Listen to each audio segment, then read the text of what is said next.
বিষয়টা খুব ভালো। 17 বছর পরে লন্ডন থেকে একজন মুফতি এসেছেন আমাদের দেশে।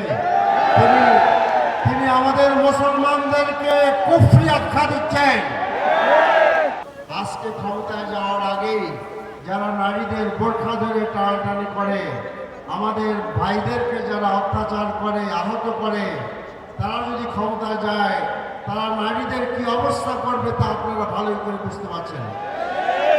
আরেকটি কথা বলি, আমি শেষ করতে চাচ্ছি। সেটা হলো এই যে আমি দেখতে পাচ্ছি যে একটি বৃহৎ দলের প্রধানের বক্তৃতার বিষয়বস্তু শুধু জামাত ইসলামী, অন্য কোনো কথা তিনি বলেন নাই। আজকে সিলেটের বক্তৃতা আমি পড়লাম, তিনি বলেছেন জামাত ইসলামী নাকি জান্নাতের টিকিট বিক্রি করছে।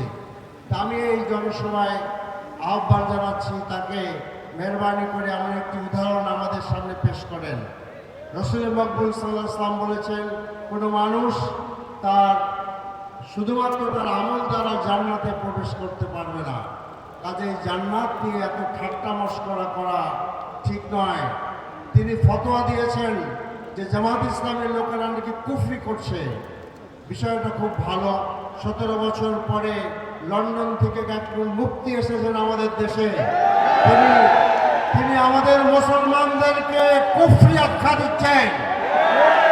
আমরা একটি নতুন বাংলাদেশ চাই, যে রাজনীতিবিদরা ভারতের আশীর্বাদ দিয়ে দেশ শাসন করতে চায় এমন শাসক আমরা চাই না।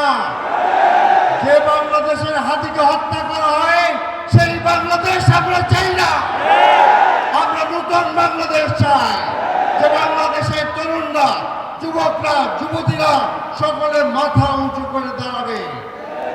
আপনারা নির্বাচনকে ভয় পান, ভয় পাওয়ার কারণে আপনার শাহজালাল ইউনিভার্সিটি নির্বাচনকে বন্ধ করে দিয়েছেন। কাজে আসুন আমরা সকলে মিলে একটি নতুন বাংলাদেশ গড়ে তুলি, একটি স্বাধীন বাংলাদেশ গড়ে তুলি, একটি সার্বভৌম বাংলাদেশ গড়ে তুলি, একটি চাঁদাবাজ মুক্ত বাংলাদেশ গড়ে তুলি, একটি দখলবাজ মুক্ত বাংলাদেশ গড়ে তুলি, একটি স্বাবলম্বী বাংলাদেশ গড়ে তুলি। ইনশাআল্লাহ আগামী বাংলাদেশ হবে একটি সুখ সমৃদ্ধ ন্যায় ও ইনসাফের বাংলাদেশ। আপনাদের অনেক অনেক ধন্যবাদ। খোদা হাফেজ। বাংলাদেশ জিন্দাবাদ।